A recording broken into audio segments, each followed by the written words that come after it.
ওম অখণ্ড সংহিতা বা অখণ্ড মণ্ডলেশ্বর শ্রী শ্রী স্বামী স্বরূপানন্দ পরমহংসদেবের উপদেশ বাণী, সপ্তম খণ্ড। প্রলোভন হইতে দূরে থাকো।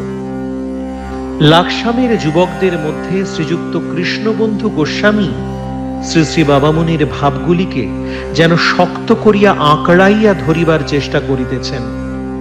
শ্রী শ্রী বাবামুনি তাহাকে বলিলেন, যুবক দিগকে প্রলোভন থেকে রক্ষা করো। ভালো হতে চেষ্টা করব, অথচ প্রলোভনের সামনে দৌড়ে যাব, এ দুটি অবস্থা একসঙ্গে বেশিক্ষণ খাপ খায় না। আত্মগঠন করবে যে, লোভের বস্তু থেকে তাকে অন্তত প্রথম সময়ে তো নিশ্চিতই দূরে থাকতে হবে। ইচ্ছা করে আগুনে হাত দিব আর চিৎকার করে প্রার্থনা করব, হে ভগবান, জ্বালা যেন না সইতে হয়, এ অত্যন্ত বিপজ্জনক বুদ্ধি।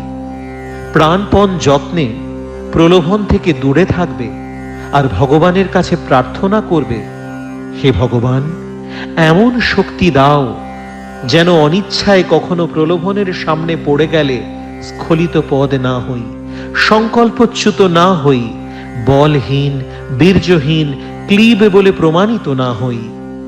ইচ্ছা করে চেষ্টা করে যত্ন করে গরল খাবো আর ভগবানকে বলবো, দেখো ঠাকুর, প্রাণটা যেন না যায়, এসব কোনো কাজের বুদ্ধিই নয়।